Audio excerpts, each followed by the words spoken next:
How is it right now? Saya sudah. Mr. Minister. I send the message, but okay. Wait for the reply. Okay. Shall we wait another minute, sir? Yes, Pak Denny. All right. Okay.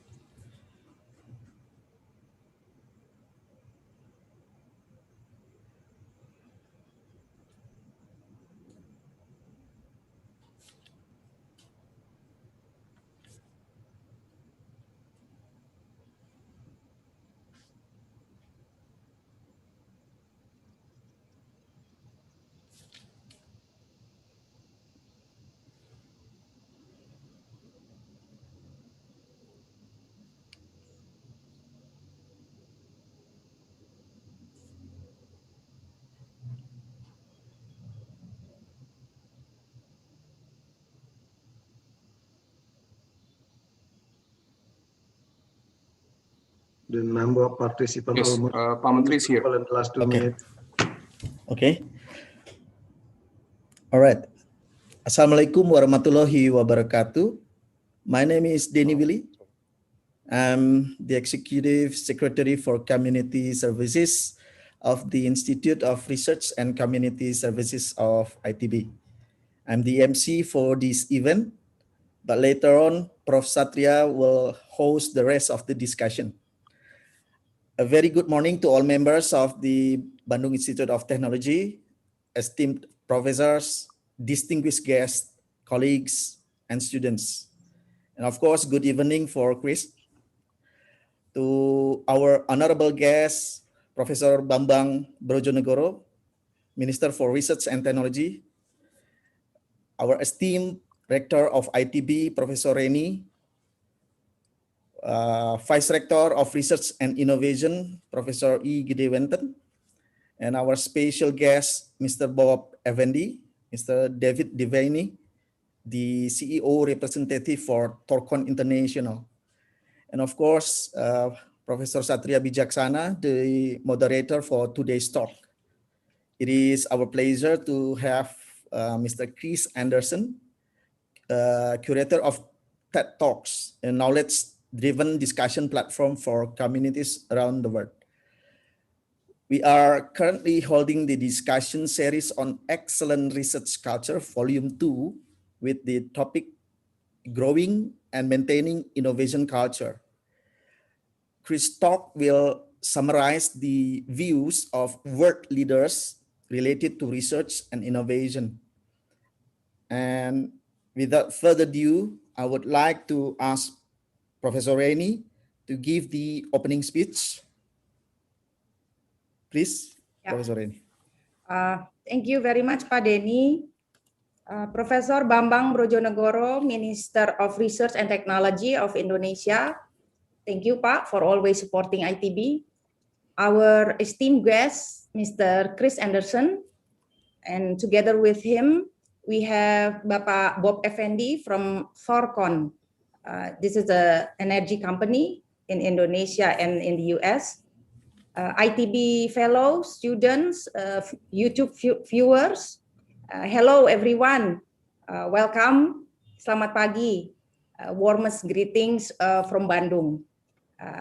It is, of course, my pleasure and great honor to host our guest for today, Mr. Chris Anderson. He is well known as the curator or founder of TED. We know what TED is. It's a non-profit organization that provides idea-based talks, as well as he's also an investor for technology-based companies such as Tesla, Torcon. So we can call him probably a social entrepreneur. We are familiar with TED Talk events. I would like to inform Chris also that our students are organizing the so-called TEDx ITB.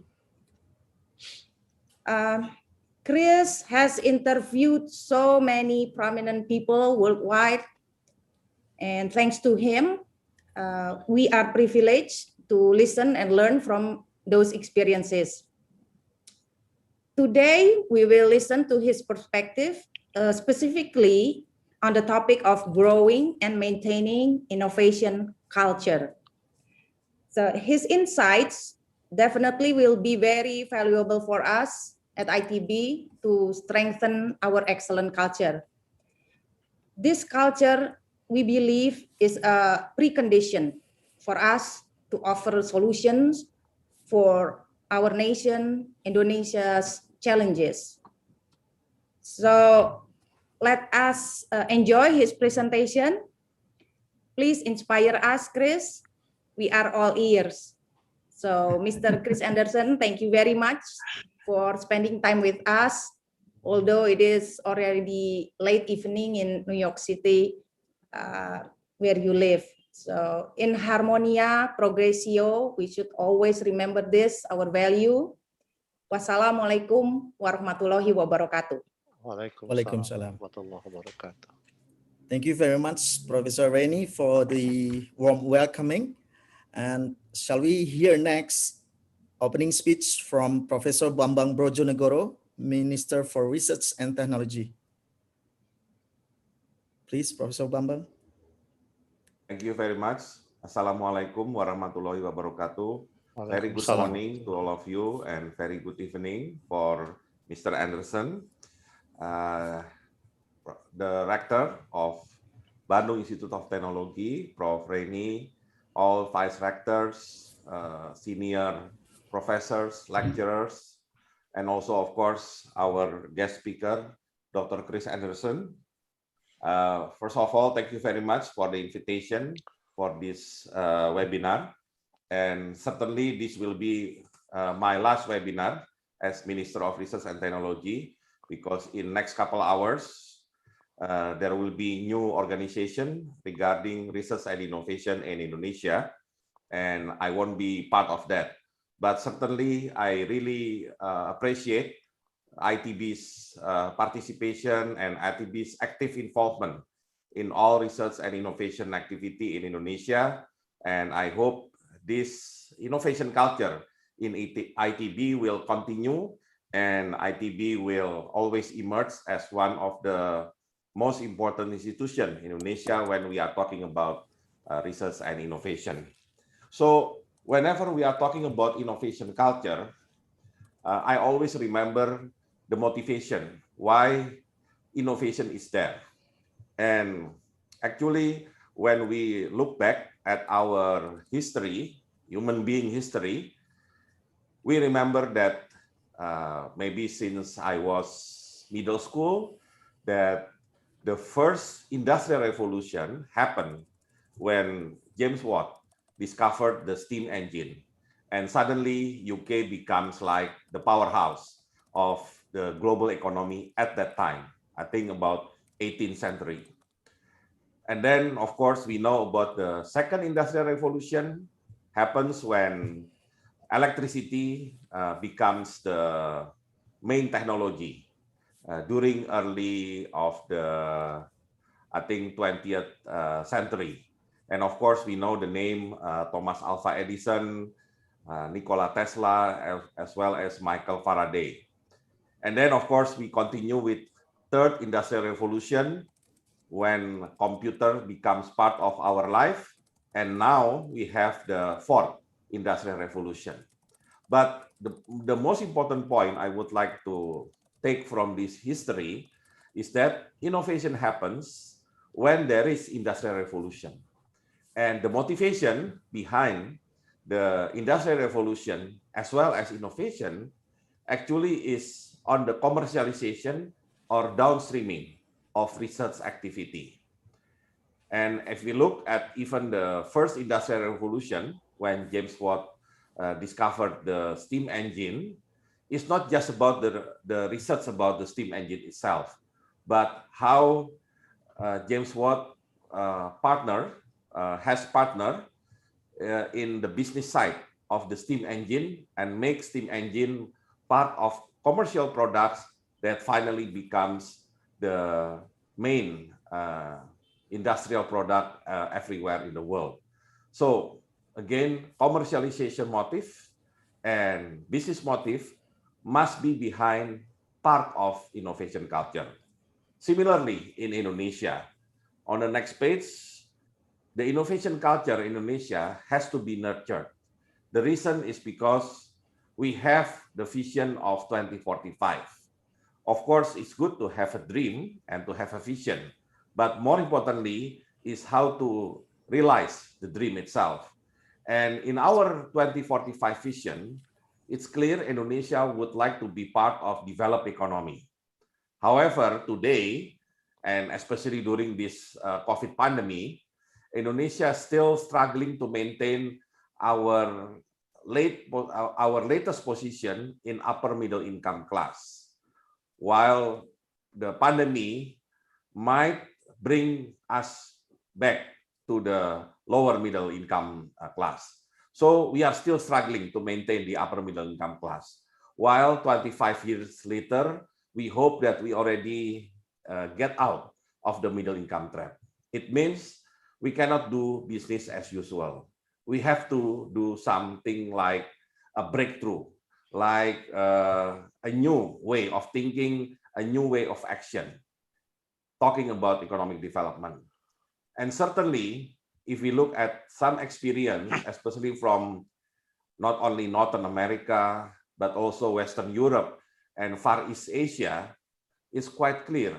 Innovation-based economy or innovation-driven economy is the answer for a country to get out of middle income trap and to bring Indonesia from upper middle income to high income country or developed economy.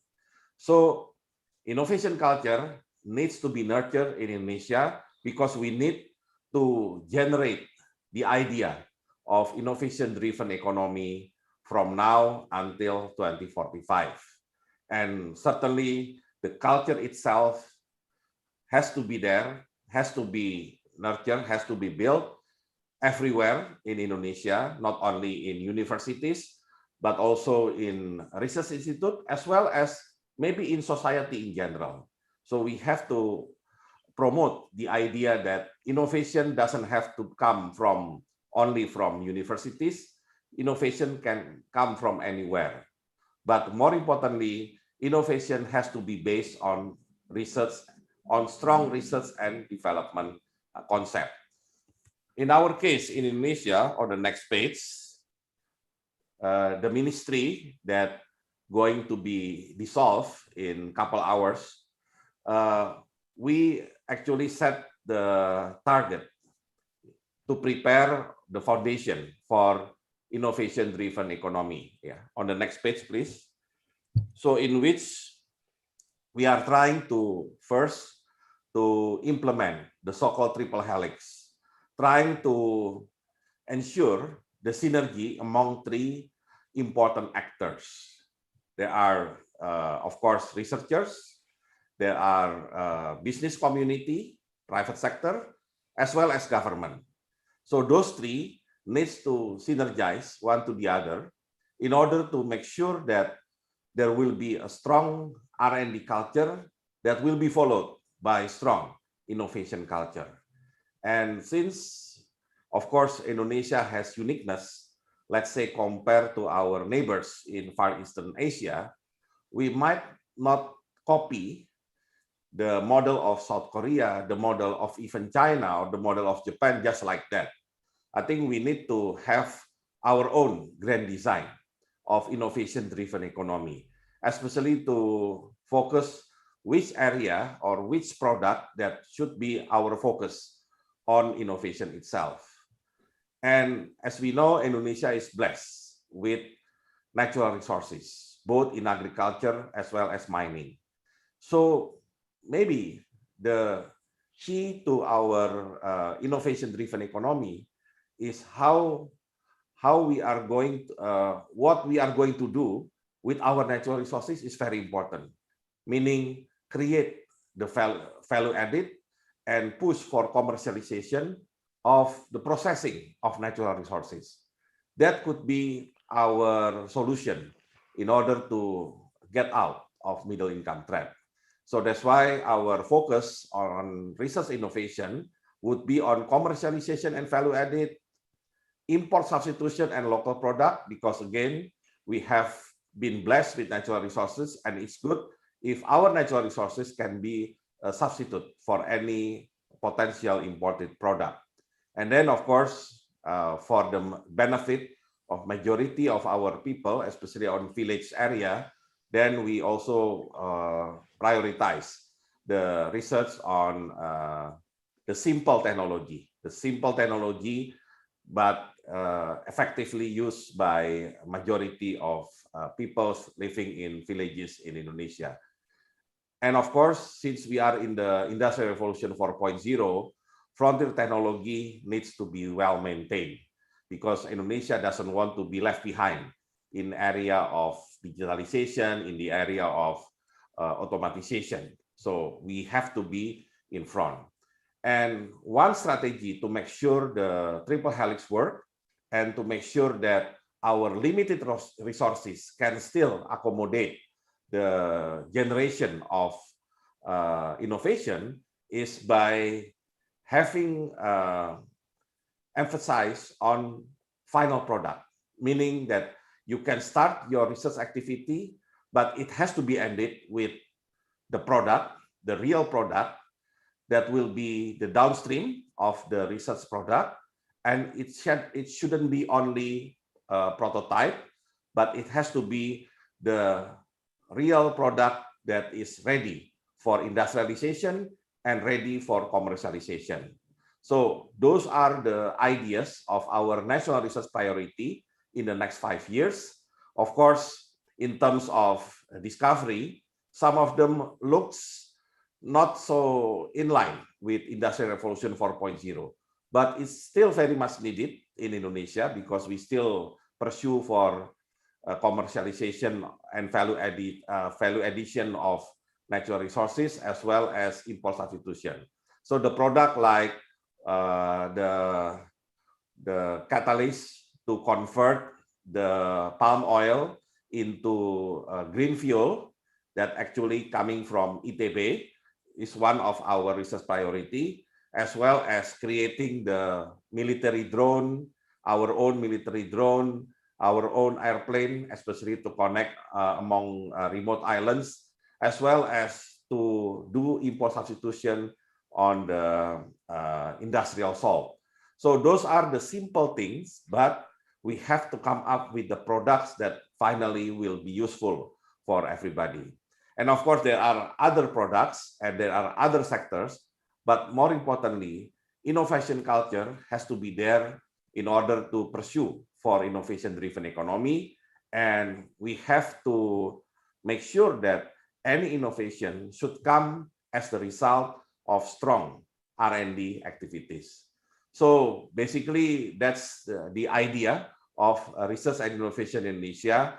And we hope that the new organization of research and innovation in Indonesia will continue this idea, will continue on the idea that innovation-driven economy has to be the key for Indonesian economic development in order to get out of middle income trap. So thank you very much for this opportunity. And also I would like to congratulate ITB to hold this session, and we can listen directly from Mr. Anderson, who is known for the TED Talk. Thank you very much. Wassalamualaikum warahmatullahi wabarakatuh. Waalaikumsalam warahmatullahi wabarakatuh. Thank you, Professor Bambang Brojonegoro. That was very informative and resourceful information. Before we begin, allow us to keep this happy moment with Mr. Minister and Chris. We are now taking a group photo for a few seconds. For participants, kindly make yourself visible, please. Ali, please, you may start. Oke, 1, 2, 3. 1, 2, 3. 1, 2, 3. All right, are we done? 1, 2. Okay. Okay, thank you, Pali.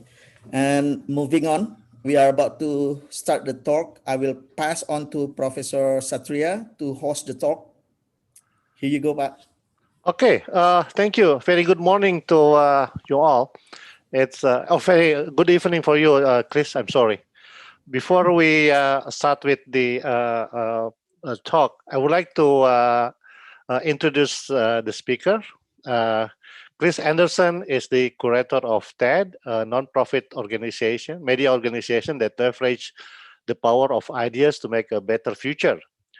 Born in 1957, Chris spent most of his early life, surprisingly, in Pakistan, India, and Afghanistan. In 1985, he launched a Future Publishing, which ultimately expanded to more than 130 magazines and 1,500 employees. In 2001, Chris took over leadership of the TED conference, and under his stewardship, over 3,600 talks and animated lessons have been released freely on the TED website, with 100 and more on YouTube. He's the author of the New York Times bestseller, TED Talks, and has overseen the introduction of TEDx, TED-ED, TED Fellows, and the Audacious Project, a new form of collaborative philanthropy. He is the founding partner of Countdown, a global initiative to champion and accelerate solutions to the climate crisis, turning ideas into action. Chris, the stage is yours now. Thank you so much, Professor. And thank you, Minister, as well, for your very, very thoughtful results. Greetings, everyone. Good morning. Salam alaikum. It's very good to see you all. This couldn't be a more important topic. Innovation and the culture that delivers it. I mean, that's the only reason that anything changes in the world.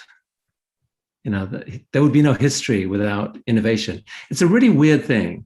For hundreds of thousands of years, people who looked pretty much exactly like us, apart from clothes habits, roamed the earth. And they, if you looked at their DNA, it would have been almost identical to modern humans. They had tools, they had lots of, quite rich social lives, but those tools never changed. Like over hundreds of thousands of years, the same stone axes, handheld, were used. So, think about that, what that life was. No one ever thought, how could I make this better? They just used it and passed on the knowledge to their children and so forth. So it's a real riddle. Like about 30,000 years ago or so, maybe a bit earlier, something odd happened, and it's still not clear what it was. Perhaps a genetic mutation, perhaps it was that humans started trading, but innovation started to be a thing. Life started, albeit slowly, to change. And the thing about innovation is that each innovation paves the way for the next innovation. It, if you like, increases the size of the adjacent possible, if that makes any sense. So once you have writing, for example, suddenly ideas can be spread much further and people can be inspired by what other people have thought and be provoked by it, etc. So I'm hearing an echo. I don't know if someone's echoing me. Maybe there's something needs to go on mute. Are you hearing an echo at the other end? No, I'm fine. No, okay, good. I will pursue on. And so anyway, this is how history changes, and there's a sense almost of acceleration, that the more innovation, the more it becomes possible, and so you have this sense that the world changes ever faster. So understanding what actually happens there and how it happens and how we can do it better, the minister was exactly right. That is the key to understanding both history and the potential going forward. I mean, it strikes me as such a miracle that we are really the only species on the planet that have here inside this head, we have this squishy gray stuff that can simulate the future. Like we can literally simulate the world, we see it, and we can play around with it. And we can say, okay, the future could be this, or it could be that, or it could be that. And we mix things up and repattern those ideas. And then if we suddenly see something that we like, we can tell other people about it. We can explain it to them and maybe get them excited about it. And if they get excited about it, we can team up and actually make that future real. This is incredible. This is a superpower, and it's so important. And obviously, it can be used for good or ill. Lots of unintended bad things can happen, but there is no more important topic to understand and to try to get better at, so that we do it the right way. So I was inspired. I was reading recently about one of your countrymen. I'll probably mangle the name here, but Tiokoda Rakasukawati. He was an engineer, and the story as I read it or understood it was it dates back to the 1980s, when roads in Jakarta were jamming up, and it was a real problem as to what to do about this traffic. People were trying to build new roads, but because of congestion, often new roads would have to go over existing roads, and to do that traditionally would mean traffic would have to be stopped and the whole city could grind to a halt. So this was a significant problem. Tiokoda was an engineer and a thoughtful person. One day he was in his garage, and he needed to change something on his Mercedes. So he had an old Mercedes. He jacked up this Mercedes. The rear wheels were sitting on some oil, and I think he leant against it or leaned on it, and the car moved. He moved just by a little pressure. He moved the entire back of the car. Now, you and I, if that would happen, would just go, oh, so I moved the car, whatever, some oil, whatever. Wait a sec. Even something that weighs 2 tons like this car can be moved by a little bit of human pressure.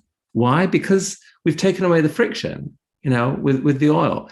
And so he turned that insight to say, well, if you can do that with 2 tons, why couldn't you do it with 500 tons? 500 tons is the weight of the pylons that support a new roadway. And so he thought we could actually, instead of interrupting traffic, we could assemble these 500 tons pylons next to a roadway, but angled alongside it.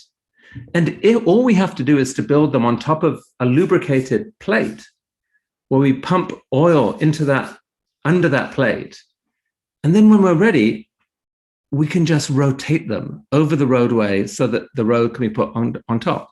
So this is an engineering technique that was named Sosrabahu, if I'm pronouncing that right. And it ended up, first of all, it ended up solving, at least for a while, some of Jakarta's traffic problems. It won him national recognition. That the technique was exported to many other countries, including the US. And roads that were built with this technique were capable of lasting 100 years, etc. This was an amazing piece of innovation. So what happened there? Why did that happen in that man's mind at that moment? There's lots of theories about this, and there's no one answer. So let's be clear about that.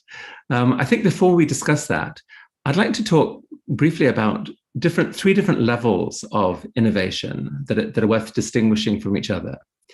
The first is, if you like, incremental improvement.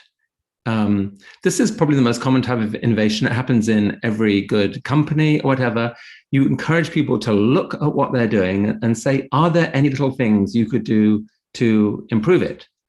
And you can easily test these things and whether an improvement is better. So in my world, the media world, for example, you might have a headline on a story. Someone might say, I think this other headline would be better. So you try a different headline and see if more people click on the story and so forth. And that's a little iterative improvement. In the case of Sosrabahu, there was incremental improvement to this technique, which reduced the time over time of erecting these pylons from 2 days to just under an hour because of relentless incremental improvement. So this is one form of innovation that matters. And at the heart of it is just looking at something and testing whether different ideas, different slight variants on that can make a difference or not. A second level of innovation goes more to a brand new product or a brand new technique. So like Sosrabahu, that would be a second level of innovation in this category. And this is what we often think about in innovation. It's a new product. Here's a new type of camera or car or means of doing something in industry. That's a powerful thing that drives much of what we talk about in innovation. But there's a third level as well that we can't rule out. And this is what I call innovation at the system level. And this is probably the most important type of innovation when all is said and done, because this is how the world really changes and sort of changes radically and fast. So the person I've studied most in thinking about system level innovation is Elon Musk, who, as you know, is in the process of revolutionizing at least two industries, actually more than two, but I mean the automobile industry and the space industry. And so let's take the automobile industry. He has not been revolutionary because he came up with a clever design for an electric car. I mean, he did that. He noticed that you could take what seemed to be a defect of an electric car, which is the huge weight of the batteries, and turn it into a strength by placing it low down in the vehicle across, so that you gave it a very low center of gravity. That would make it a much safer car, frankly. And then there was a bunch of other clever innovations in the actual design of that car that made it powerful. But the real genius was actually happened at the system level. In order for a car to work, there was a range problem. So how do you solve that? Well, you create a system of superchargers and you place them around the country so that, people can buy this car and be confident that they're not going to run out of electricity at some point. And then you notice that if this thing's going to take off, there just aren't enough batteries in the world to make it. They consume a lot of batteries, and they're also too expensive. So you have to embark on constructing these gigafactories that take battery manufacturing up to a whole other level of scale and therefore cost management. You realize that most modern products of the future are basically driven by software. And so you have to build software deeply into the car. And so you create an architecture where software can be updated over time directly to the car without you having to take the car into a dealer. You realize that the dealer experience is not very satisfying to a lot of people. So you do away with it completely and you sell cars from your website and use local locations really just for service and occasional test drives, and so on and so on and so on. So there was this whole system that was put together that went from understanding human psychology of what would be truly deeply appealing to people, right through to what it would actually take to produce all the pieces of that at an affordable amount. So you're talking about physics, you're talking about psychology, you're talking about economics and business. There's just a huge number of pieces went into this. And that is why Tesla is the only company in a century that has been able to manufacture cars at scale in the US and not go bankrupt. He did something very similar in space as well, which I won't bore you with. But it was not just building rockets; it was understanding that reusability was the key to bringing costs down and so forth. It's system design, and so that one thing that Elon repeats now, almost to the point of being boring about it, is he'll say it's not hard to create an amazing prototype of something. What's 100 times harder is to create the system that can manufacture or produce that prototype at scale for an affordable amount of money. So it's not the machine, it's the machine that builds the machine. And so that I think is, I would say that type of system design is the holy grail of innovation. And it's the reason why, for example, I got excited in the company that Bob Effendi represents here, Thorcon. It struck me as an astonishing example of system design. So Thorcon is a next generation nuclear power company, and it's amazing in lots of ways. But the single most amazing way that it's amazing is that it's figured out the problem of scale. Here we are looking at a climate crisis, realizing that the whole world's energy supply has to change radically over the next 30 years. It has to, or we're all in deep trouble. So that means you can't just nibble around at the edges. You have to imagine ways of creating not megawatts of power, but gigawatts, actually hundreds ultimately of gigawatts of power without carbon dioxide emission. Their insight at Thorcon was that, okay, a nuclear power plant is a big thing. How can you possibly scale a big thing? Most big things that are made, they're built one at a time, the way that you'd build like a skyscraper or a big building. That puts a limit on how cost effectively you can build that thing. So their insight was to put together, to make a leap, to say, wait a sec, there's a connection here with shipbuilding. Ships are the biggest manufactured objects in the world. And they're possible because of the magic of shipyards. A shipyard is an incredible black box where you put steel in one end and out the other end comes things of enormous complexity. And so the founders of Thorcon, who were actually had designed the lowest cost supertanker prior, back in another life a few decades ago, and had seen what shipyards could do, they realized that actually a nuclear power plant was less complex than a supertanker, and you could use the same technique to build them on boats. That, once you got going then, that opened the door to creating tens of gigawatts of power every year by using shipyards that already exist. So suddenly you can picture, here is how humanity could scale this thing up. And I would say it's been amazing. And I think it very much reflects the spirit of bold innovation that is in this country, that Thorcon has been welcomed here and has been going on a journey to, there's obviously many steps to improve along the way, but wow, that shows a willingness to understand the power of system design change, system level innovation in a way that I think is extraordinarily exciting. So how do you build a culture that really promotes, nurtures innovation, gives its best shot? So I think the way, there've been several TED Talks about this, but what we've heard several times is that ideas don't come out of nowhere. It's not like, this light bulb just goes off randomly. They come to a prepared mind or a prepared group of minds. And the key ingredients to making something really special happen is to have a breadth of input to that mind. Someone who spends their whole life just looking at one particular topic, that's all they care about, they're unlikely to come up with a really big innovation. They may come up with iterative innovation, but certainly not system level innovation. For the latter, you have to bring people together across disciplines. The reason TED,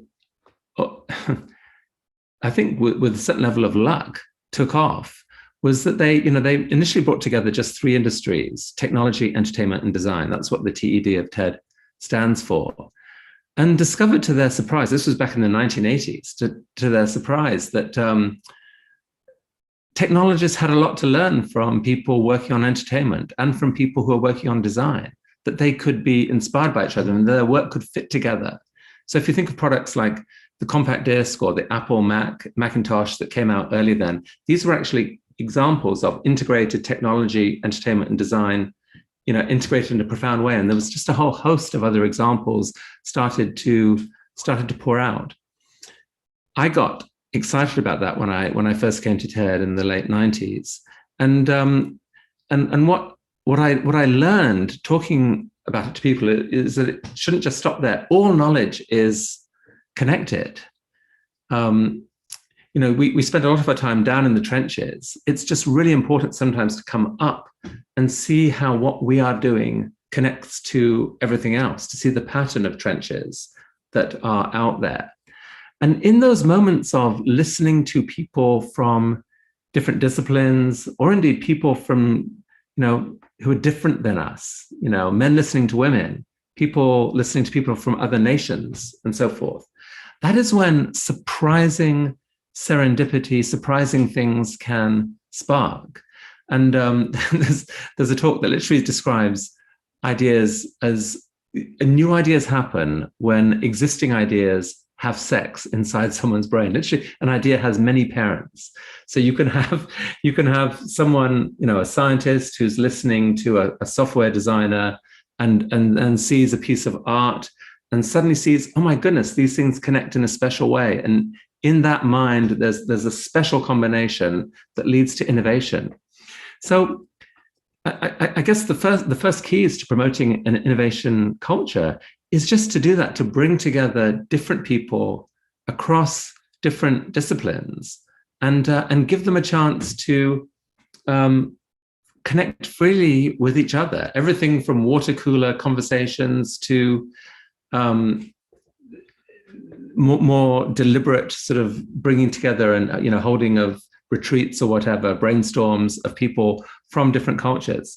There are so many different stories of how this magic can happen. There was a project that we shared at TED recently where there was a biologist who was fascinated by sperm whales, and these are these extraordinary creatures with these amazing songs that they sing to each other. And he'd had some of these recordings, and he took them to his lab, I think at MIT, and was playing some. And across the hall, a colleague who was a computer scientist came across and said, "What are you listening to?" He said, "Oh, this is just sperm whale sounds." She says, "No, that is code. Like that, there are patterns there. And I'd love to work on that." And it turns out she was an expert in machine learning. And so they got together, and they are now embarked on, and they with many others from different fields are embarked on a project to try to crack the language of sperm whales using machine learning, by tagging whales and listening, by listening to millions of recordings in different contexts. We may be able to learn what they're saying, and we may be able to communicate back to them, and what would that do to our respect for nature? I had my own aha moment at a TED conference from a surprising source. We had a dance group on stage called the LXD, and the presenter of them said, these kids aren't professional dancers. They learned how to dance on YouTube. Here's what's happening, he said. There's this phenomenon started where kids across the world are challenging each other to ever more complex ways of moving and ways of dancing. And they're motivated by the fact that if they can do something special, they will put up a YouTube video and get, 1 million views. And that feels good. So you have this combination of visibility and a desire to be recognized for your own innovation that has sparked, huge innovation in the dance world. And these dancers were so good. They were selected to perform at the Oscars and so forth. They were astonishing. And what hit me was that, oh my goodness, that's exactly what's happening with TED Talks. We put these TED Talks out there on the internet, and suddenly speakers are looking at what other speakers are doing, and they're learning from it.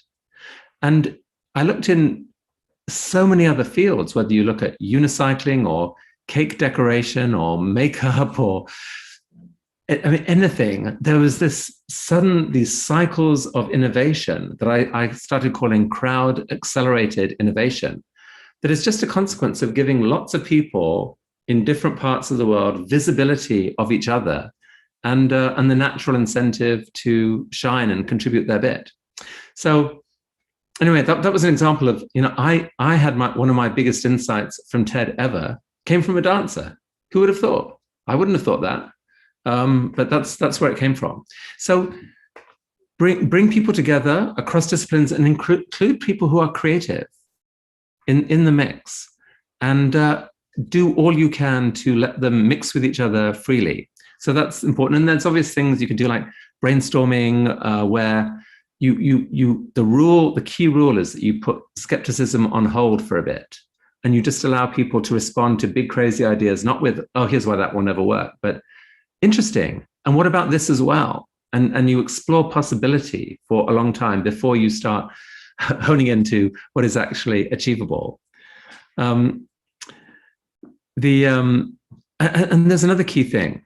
There's another key thing, which is to make it okay to fail. You know, so much is blocked because people are terrified that if they're afraid to do something, and so they don't raise their voice when they may have had something great. There was a great story told at TED by that happened during the Obama administration in the US, where they were introducing Obamacare, and it involved this big new website. And the introduction of the website was a complete fiasco. It was a disaster. They had millions of people accessing it, just didn't work. And so they went to someone from Silicon Valley to try and fix the government software, process from the stodgy sort of status quo to a more innovative process. They came to work. They brought in everyone they could, and slowly some improvements were made. But then they had this disastrous system crash that took out the whole system for 2 hours. The next day, the leader of this team brought everyone together, 200 people in a room, and said, okay, someone yesterday crashed our system and it caused this massive outage. Someone must know from their internal logs who did this. Can you help me? And it was this uncomfortable silence. And then someone at the back of the room said, you know what? Something went down at that time last night on our system. I think it may have been us. I'm so sorry. And he said, come to the front, come here. And so this guy came up shaking, and the leader put his arm around him and said, now, this man here just did something heroic. He did something heroic by speaking the truth, admitting failure. He's given us all the ability to learn from this, and it allowed us to solve this problem quickly. You, sir, are a hero. And it's that kind of culture that made the difference very quickly, and they fixed the problem. So those are some of the things that we can do, certainly to celebrate entrepreneurs and inventors. Most cultures don't do that. In the 1950s in America, Marilyn Monroe was at the peak of her creativity and work and was incredibly famous. And there was another man, Norman Borlaug, who was also at the peak of his creativity and work and was almost unknown at the time. Norman Borlaug won the Nobel Peace Prize finally in 1970 as the father of the Green Revolution, is credited with probably saving like 1 billion lives. And at the time was invisible. How do we celebrate more the people who are actually changing history with their ideas? That's a really important thing to do, so that every kid is dreaming, not that I want to be an Instagram star. I want to make a difference. I want to invent something. I want to create something special. Enemies of innovation. The single biggest enemies, I think, apart from the sort of strictures on you must not fail, is system complexity and overregulation, I would say, and often misaligned incentives. We saw something of this in the world's response to COVID. In many ways, the response was spectacular. Scientists came together, and within a few weeks of the virus being sequenced, they were able to come up with the design of a vaccine, of an RNA vaccine that worked. But it then took, a year to go through all the various trials and so forth to demonstrate that this thing was safe. And I know that there were a lot of people in the system who saw clearly how you could have short-circuited that process by at least 6 months, just by willing to embrace a little more risk. The question that the regulators were asking were, are these vaccines completely safe? No one was dialing back and taking a system-level view on it. of, well, let's say it's not 100% safe. Let's say it's slightly dangerous, but then how many lives are at risk in that scenario versus the number of lives that are at risk now? If we had some of that system level thinking, we might not have the unbelievable nightmare that's unveiling in India right now and elsewhere in the world. So it's regulation that is disconnected from the full picture, that only tries to answer one question.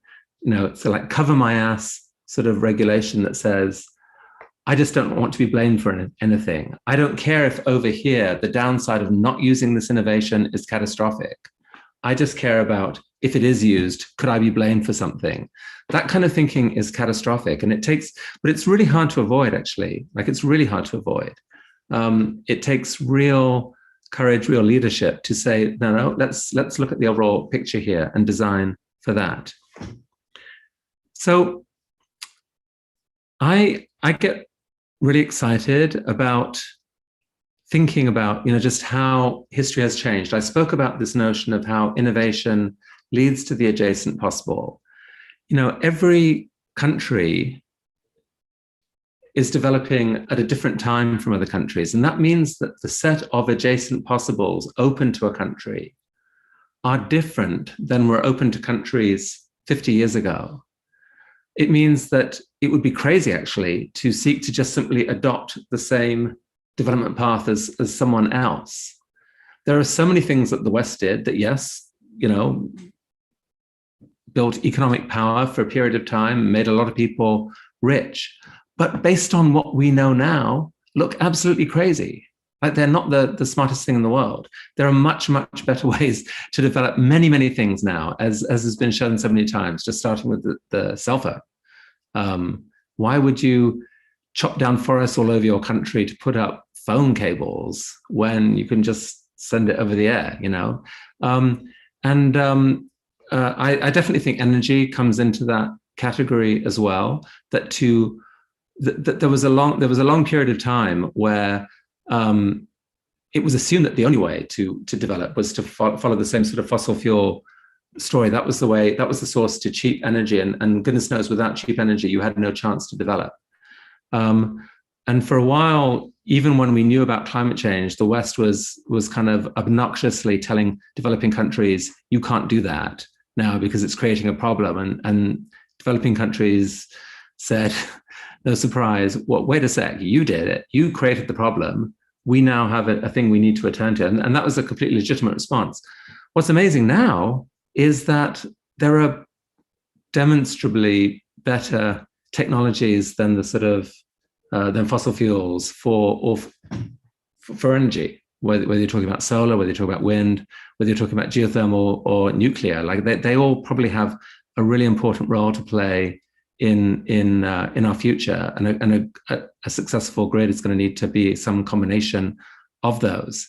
But in combination, they are much better than the lung choking solutions that the West did. And millions and millions of people died because of for example, the investment in coal and so forth over the years. And that's a tragedy that can now be avoided. But so the minister was so right in saying that, don't follow anyone else's pattern. It's not China. China was at a different stage when it started asking some of these questions. You have tools and opportunities and adjacent possibles at your disposal now that no other country has had. And so it's like identifying those and then bringing, figuring out the way to seize them, enter those possibility spaces and claiming your own future. It's a very exciting prospect. And I feel very honored, honestly, to get a chance to talk with you here and share some of these ideas and know that this is how you are thinking about your country's future.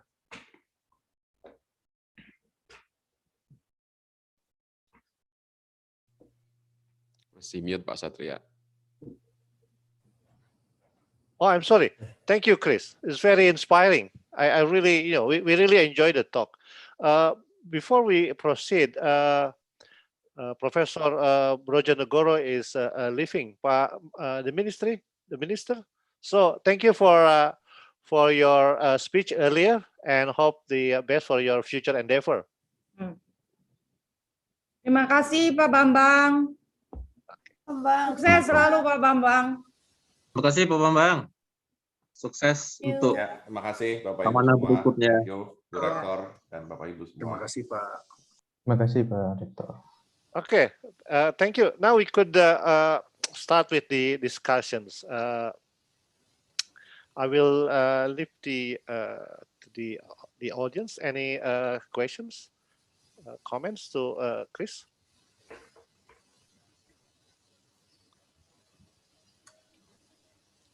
Okay, you could please raise your hand, or probably you could write down your questions.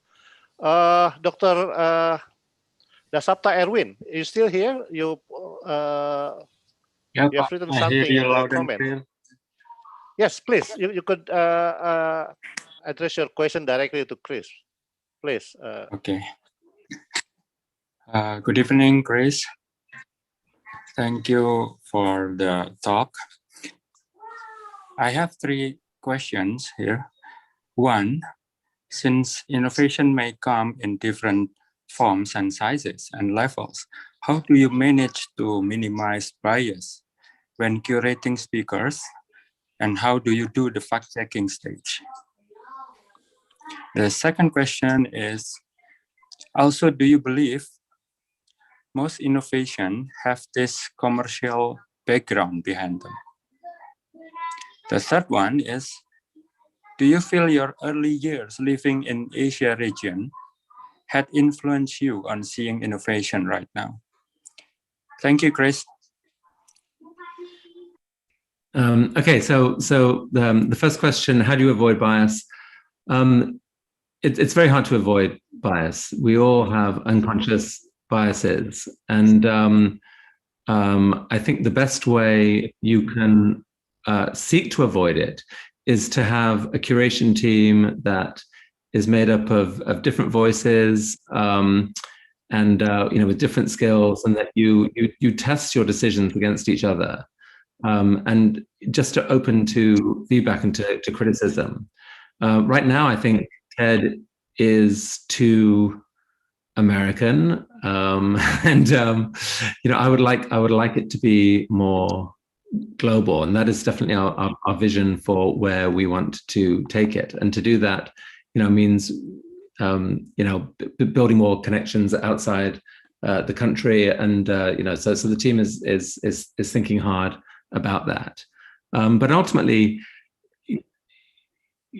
there is in curation, there is an element. There's always going to be an element of human judgment. What is the most interesting thing to hear right now? And it's never perfect, honestly. How do we fact check? We have fact checkers. There's no I don't think there's a shortcut there. Like with the best one in the world, some speakers can make mistakes. Early on in TED, we didn't have the resources for fact checking, but we do that now, and we try to avoid errors. Sometimes things can happen. Science changes. For something that looks like it's true today, 4 years' time, there may be new research that says, that isn't as true as we thought it was. And when that happens, we try and attach notes to the talk and say, and send people to read up in more depth. Your second question, I think, was about, does the link between innovation and sort of commercialization? It's complicated. I mean, commercialization certainly gives an incentive for people to innovate. In order to be successful in the market, in most cases, you have to do something distinctive. You have to build your own moat. And that happens through some form of innovation, usually. And so the fact that there's commercial gain to be had is why research departments can be funded very heavily, and it's why a lot of the people who are researching anything are in companies. But it's not the only source. There's very interesting, usually more basic, more fundamental research happening in universities, and and funded by governments, and they're all sort of critical parts of the mix. I think, and frankly, people who aren't in a research department at a company also should probably be innovating as well, or in any organization. Like to me, at any rate, life is more interesting when you know that this year you're doing things slightly more wisely than you were in a prior year, no matter what it was.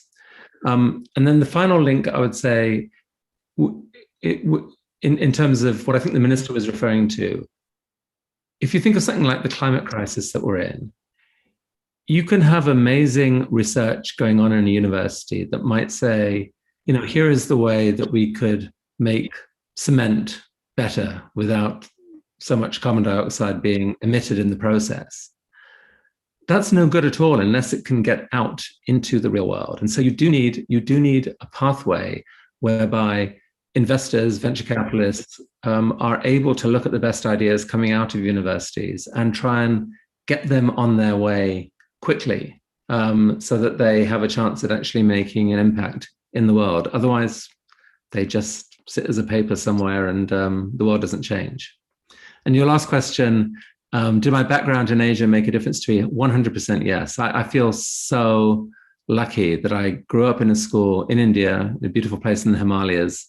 Actually looks like parts of Indonesia in a way, but anyway, it's just beautiful, beautiful views looking out. It was just that beauty. Growing up in beautiful nature does something to you, for one thing. But there were kids from 30 countries in our school, and from about 15 countries in my class. And without knowing it, in that environment, skin color quickly doesn't matter. It's not the most important thing. It's not nearly as important as who stole your girlfriend or who got better marks than you in English.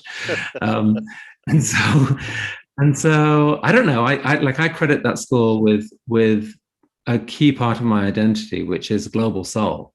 Like I am British. I live in America. Whatever. The identity that matters to me is global soul, and which again, it's an additional reason why this conversation is exciting to me, and why the potential for this country is exciting to me. Okay, thank you, Chris. Now Chris. we have another question from Professor Bambang Rianto Trilaksono. Prof. Bambang, please. Thank you, Chris, for your inspiring talk. So ITB is fortunate to have both science and engineering and business schools, and even art and designs, and some innovation and entrepreneurships initiatives have been carried out among students and lecturers, such as startup bootcamp, business plan training, and other innovation and entrepreneurships developments programs.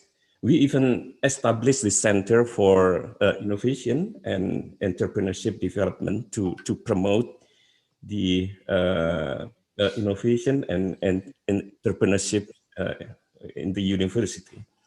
Although ITB is known locally as the university that produces the most successful entrepreneurs, we still lag behind some leading Asian universities in the entrepreneurship development in the global scale. As the successful entrepreneur yourself, what is your suggestion to ITB in this regard? Thank you. Well, I certainly think that entrepreneurship is one of the most important roles that is worth nourishing in a country. It is a miracle that, as I say, someone can dream about a way that the future can be better, and can pull a team together to build that future, raise money, and make it so. I mean, this is really how the biggest change happens. So much of it is driven by entrepreneurs, and it's usually in a lot of education systems and academic, thinking, it's kind of ignored. Like, the world is divided up into different fields of study, and you go deep into them and you learn. but what will actually be done with that knowledge? So I think you're right to be placing this as a priority, to think about how to do things better, how to tell. I mean, I think it literally starts with, I think even at school and at university, there could be a lot more stories done about who entrepreneurs who've really made a difference to the nation or to the world, and to encourage people to go that route if they dare. It's not a route that everyone can go. It takes the single biggest trait that someone needs to be successful as an entrepreneur is, it's actually not imagination or creativity or even innovation, I wouldn't say. It's actually just determination. Like it takes force of will to sort of pull that future into existence and to keep going despite hard times. So, and anything you can do to empower people to like the skills of grit, of resilience, of perseverance, determination, those things need to be celebrated for sure. I think there are, one of the keys that makes it easier for entrepreneurs to have a chance is different types of incubation. The American organization Y Combinator is a very interesting model that's I don't know whether there's a version of that here in Indonesia, but it's super powerful, where basically entrepreneurs are invited to come and spend time. They're given a little bit of seed funding in return for a standard, I think it's 7% of their business to come, but they're mingling with other entrepreneurs. They're mingling with legal resources and marketing and accounting and financial resources and so forth that may be helpful to just start to seed and try out their idea. And they have space where they can do it without having to run up office fees, etc. And so I mean, I think that's a really powerful idea. What got me on my path was a simple innovation that Margaret Thatcher, who I was not a political fan of at the time, but had introduced, where she simply said, we need more entrepreneurs. The government will match any loan that a bank gives to an entrepreneurial product. So the bank does their due diligence and whatever. And if they're good for X, the government will double it. That was the funding that actually got me started initially as an entrepreneur back in 1985. So there's many things to be done there, but I think making it an absolute core part of your priorities of focus, I agree. I think that's super important, so that the brilliant university researcher who's come up with something, it's not impossibly difficult to imagine how you might try and commercialize that idea. Okay. Thank you. Okay, thank you, Chris. Now we have Dr. Siddiq Permana. Please, Siddiq. Okay, thank you, Prof. Satria, and thank you, Chris, for your inspiring talk. So I have 2 questions. So actually, it's bring me to the how about you about the transition for the innovation and technology readiness, and also the policy from the government, because for implementing this, let's say, for instance, in energy innovation transition, for example, from the conventional energy producer with heavily on fossil fuel, and also change to the clean energy producer. You also mentioned about the renewable nuclear and so on, as well as the EV vehicle in your invest in Tesla, for example, and also in energy, investing in Torcon. So what do you think about this transition? And the second question is about the, as earlier, the Minister of Research and Technology Indonesia mentioning about the middle income trap. So what do you think, your suggestion to Indonesia, for example, in this, the technology innovation to overcome the middle income trap?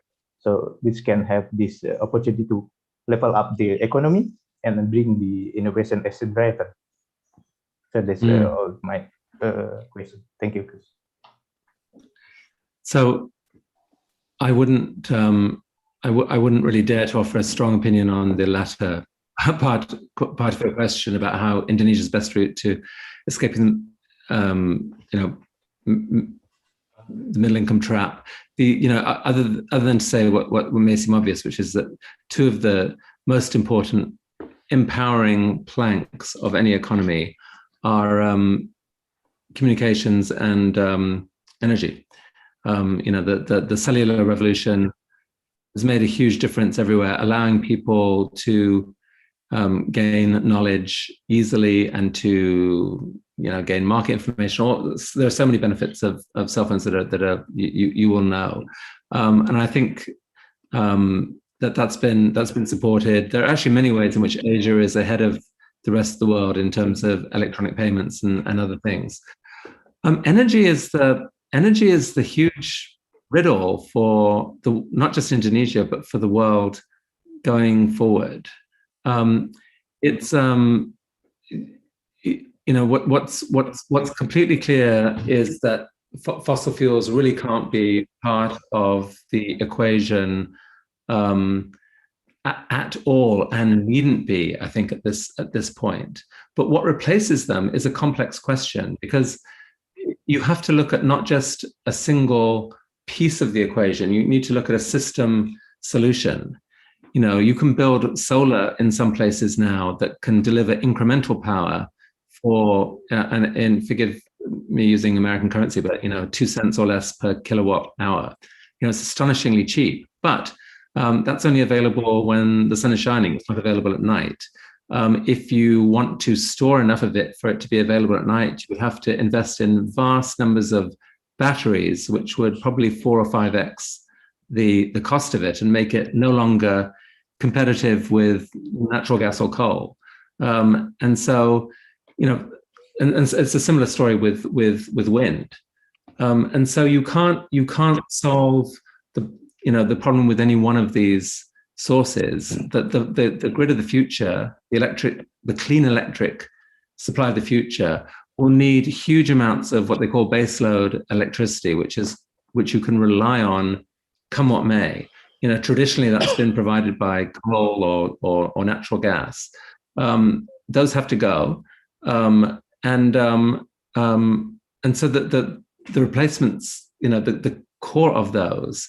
In some places in the world, geoengineering, geothermal is a powerful possibility, and there's a lot of innovation happening there. But the technology, I think, is incredibly important. Some countries have hydro and they can use that, but when that is not available, and it's certainly not available anywhere, that's where nuclear, I think, has just a crucial role to play. Nuclear in the West has got expensive. Like the cost of introducing a new nuclear plant right now, like on most numbers, is alarmingly expensive, because you kind of have to go through a 15-year regulatory approval process. There's a lot of emotional scarring or whatever from past scares, and there's just an almost impossible burden of regulation in place. It's a bit the equivalent of what happened in the pandemic, where the question the regulators are asking is there any possibility at all of any nuclear radiation at all coming out, ignoring the fact that there's nuclear radiation naturally, many parts of the world, that we're living with the whole time, and that just isn't dangerous. That the question that's not being asked is this safe for humans? So at any rate, it's in the West, nuclear has almost, apart from some countries, is in danger of ruling itself out of contention, which I think is a tragedy, because it means we're missing one of the most powerful technologies. There was a moment in a TED talk that really got my attention when Stuart Brand said, the lifetime waste from a life that was powered by coal would fill 7 large houses full of waste, dust, whatever. Here's what the lifetime of waste would look like for nuclear, and he held up a Coke can. So anyway, so there's I've become convinced that it is possible to do nuclear completely safely, and this, in the case of Thorcon, the brilliance of this shipyard creation innovation is that they can build. It should be possible to build gigawatt hours of electricity for 5 or 6 cents or less, like cheaper than coal, and with none of the downsides. That's the dream anyway, and so I think I made this argument to an audience here a few weeks ago. I think there's an incredible opportunity for Indonesia to do a leapfrog in the same way that you leapfrog the West with phone technology by going straight to the modern approach, to do a leapfrogged approach on energy and show the world what next generation nuclear power looks like.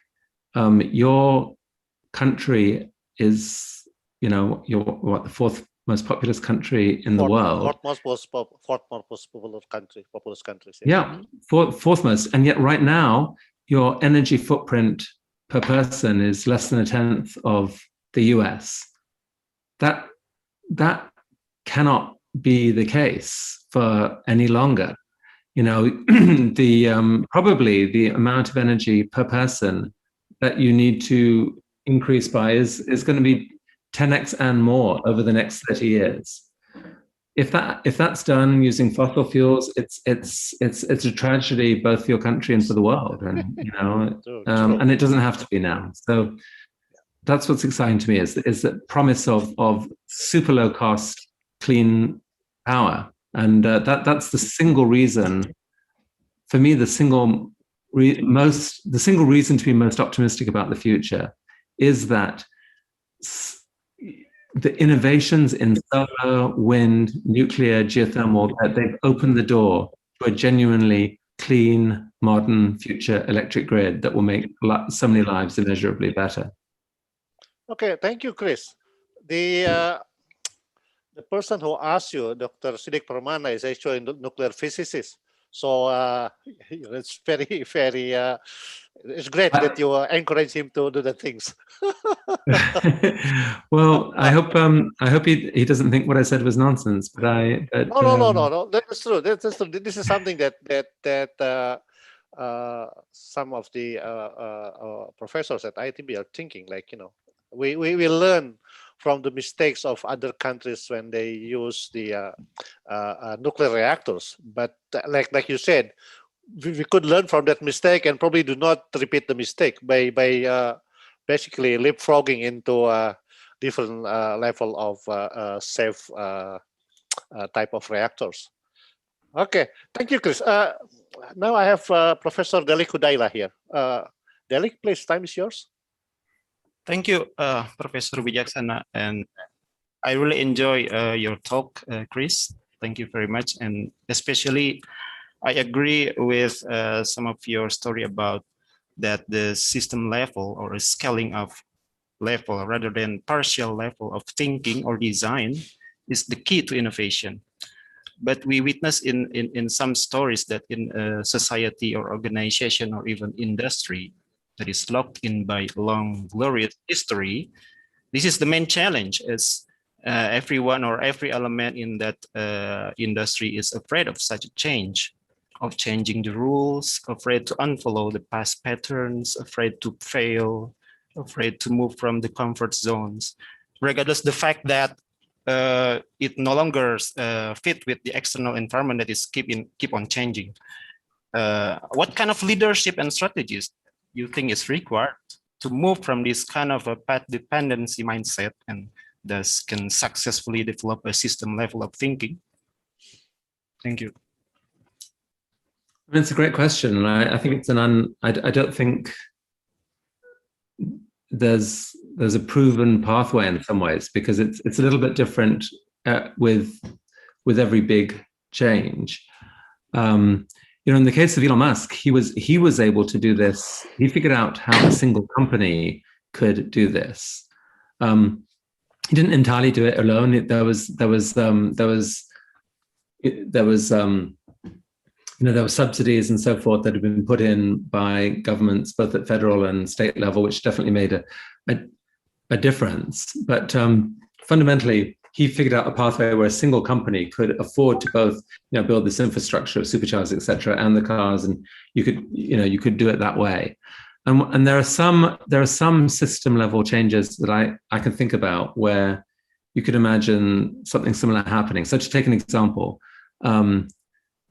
take shipping, for example. Shipping is lagging the decarbonization process compared with cars. It's a fundamentally harder problem to solve on ships because they have to travel huge distances, and batteries, for example. Today's batteries are still, they're 15 times less energy dense than the petroleum that they would be replacing.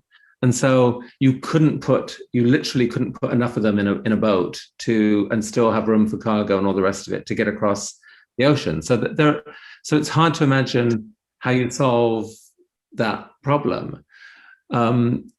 Maybe it'll take some kind of system thinking to do it. So maybe in some future, you say, well, let's change the rules here. Why should it have to cross the ocean? Why couldn't we have the equivalent of a set of superchargers that are, like offshore oil rigs repurposed to be, say, electric charging stations in the ocean that are supplied either by offshore wind or by undersea high voltage cables powered by solar, whatever it is.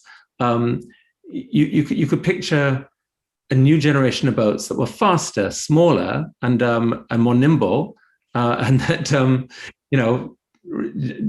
didn't cross the ocean every time. And you could picture a pathway to getting there to take a smaller piece, like, for example, the waters around Indonesia. Someone who had a shipping company could say, I can. We could invest in a next generation of electric cargo ships that have less range, but are actually going to be cheaper to run long term, and perhaps are supported by a network of charging stations. At that kind of scale, maybe someone could come up with the sort of the system design that would change it, or you have a system design that says, let's put multiple technologies into one ship. Maybe it's not just an electric engine. Maybe it's an electric engine supplemented by next generation sail technology. And maybe we get it to electric foil, go and reduce the friction from the hull that way. And it's hydrofoil and so forth. Yeah. There's many different types of hybrid technology that you could picture that might be the solution. Or again, it might be green hydrogen or green ammonia. And there are many other ideas, but it's going to take, in that kind of space, you could picture a single company solving part of the problem. But yeah, the bigger thing is at a political level, it's going to depend on a politician's or a leader's ability to tell a story about a dream. Here is what our country could be. It's going to be different than what we have now, but it's going to be amazing. And what if we did things this way? Our journey there is going to create millions of jobs and create incredible opportunity, and we're going to be the envy of the world if we can do this. And it almost requires the combination of a sort of the best entrepreneur skills, the best politician skills, the best storytellers skills to do something like that. But I wish I knew the answer, because that would be transformative for our future. Okay, thank you, Chris. Now we have Asi here with the question. Please, Asi. Hello, good afternoon. Actually, firstly, I want to say that I'm a really, really big fan of TED. I spent many hours actually listening to TED during my 20s. So I want to be very thankful for giving us access to actually watch many great minds and be inspired by them. So firstly that, and I'm also very looking forward if TED actually is going to extend to more Asian ideas. I think that would be even more relevant for us here in Indonesia. Having said that, my actual question was very simple, probably. So you mentioned that one of the ways to build a better research culture was to nurture a multidisciplinary collaboration. And basically, this is very important. But do you have any practical steps for us to do so, both for the leadership levels of our institutions, from the top, and also for me, like a regular researcher, very young researcher, and how can we from both sides sort of like help practically accelerate those collaborations, something like that. Okay, thank you. I mean, it's a key question. I don't know the big answer. I mean, you could start with something as simple as just hosting a monthly dinner party with 12 people, each from a different field, and just talk about. You can either talk about a specific problem, like based on all we know, how could we make life in our city more enjoyable, and just see what comes out of 12 very different minds. Or you could ask that question that you just asked me. Multidisciplinary thinking matters. How can we learn from each other? What is a way of doing it? You could apply for a TEDx license and hold a TEDx event and bring together people from many disciplines and have that kind of conversation there. And in terms of more like a business or a government institution, I don't know, just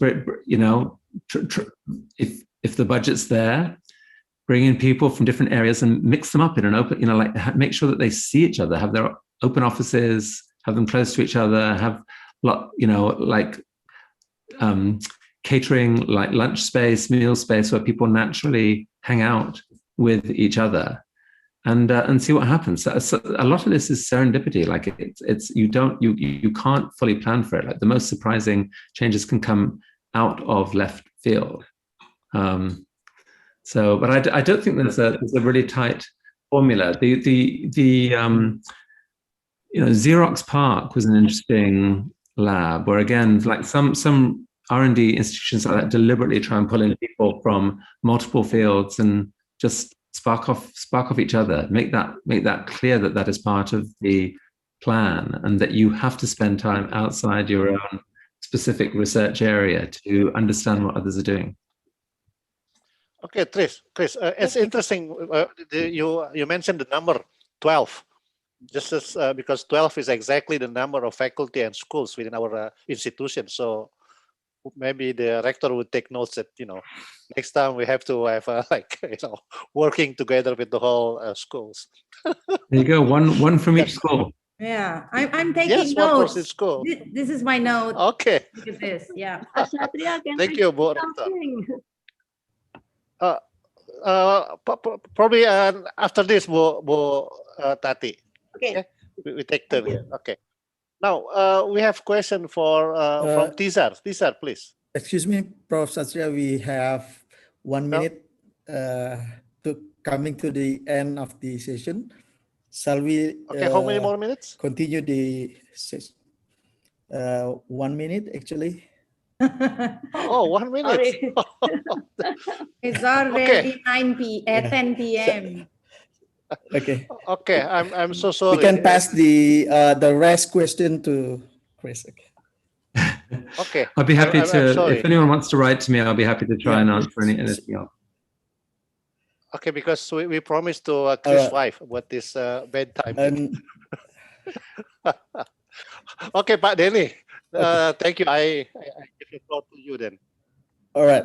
So thank you, Chris. To complete our discussion, we will hear a closing remarks from Vice Rector for Research and Innovation, Professor Wenton, where Professor Wenton himself is a proven innovator with his lot of works has been successfully commercialized. Please, Professor Wenton. Well, good morning, everybody. Can you hear me? Morning, Prof. Yes, Pak, please. Hello? Clear. Can you hear me? Yes, Loud Pak. and clear. Loud and Yeah, clear. you are Okay, thank audible. you. Just a short closings. Dear Grace, Bu Rektor, Pak Bambang, our minister, has already left, and all respected participants, ladies and gentlemen, we are deeply honored to have Mr. Chris Anderson as the speakers of today's event, who have delivered an inspiring and motivational talk on growing and maintaining innovation culture. I think ITB has the elements to create an excellent innovation culture. First, I hear some, can you hear me? Hello? Yes, Prof. Wenton, you are Okay, audible. thank you. Yeah. First, we have a crowd, a group of excellent people who share the same interests and goals in science and technology. An ecosystem from which an innovation emerges out. Second, we have the light, clear and open visibility of what the best in the crowd are capable of. Ultimately, we have the desire, an essential element to grow a sustainable innovation. Of course, innovation are based on hundreds or even thousands of hours of research and practice. However, without the desire, innovation are not going to happen. Therefore, based on today's talk, we need to start doing more collaboration, sparking off each other, and inspire each other greatness. As I quote from the great Isaac Newton, I have seen further than others, it is by standing on the shoulders of giants. We, ITB, should be the crowd that shines the light and fuels the desire, leading to a great innovations. Ladies and gentlemen, ITB has just celebrated our centennial anniversary as the oldest science and technology-based academic institutions in Indonesia. In this long journey, ITB has worked hard to contribute in the advancement of science and technology through our academic activities, research, and community services. We hope that ITB milestones of innovation journey could also paint a special color, make a distinguished contributions in overcoming the national and global problems. This event has enlightened and motivated us to build and maintain an excellent innovation culture within our institutions. In this moment, we would like to deeply acknowledge Mr. Anderson for making the time to share us his excellent and valuable thought and insight. We hope that this is not our last interaction with Mr. Anderson, but a genesis of a continuing and fruitful collaboration.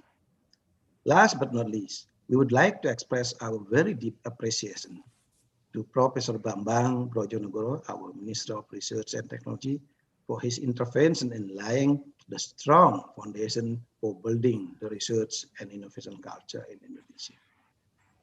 One of his foremost contributions is realizing the MIT Indonesia Research Alliance, which has enabled the collaboration between Indonesian universities with MIT, the most prominent university in the world.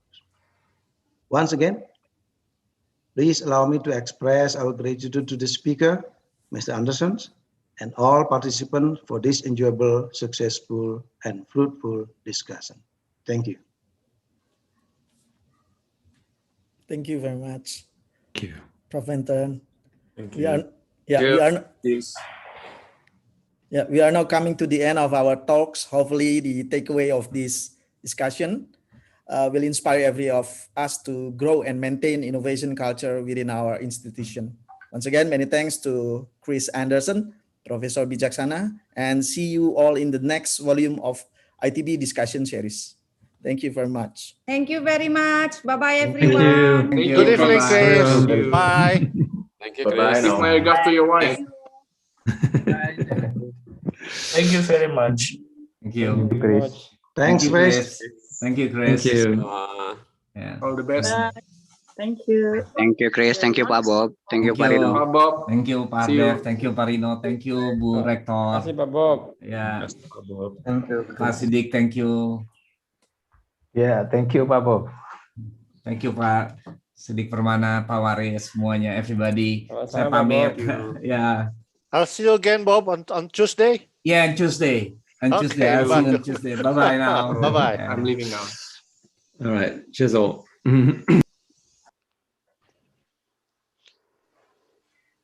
Terima kasih Pak Satria. Makasih Pak Joko. Ini seru-seru sekali. Tadi apa namanya? Waktunya kurang nih kayaknya. Ya. Sebenarnya biasanya 2 jam, cuman karena Chrisnya minta hanya 1,5, jadi kita coba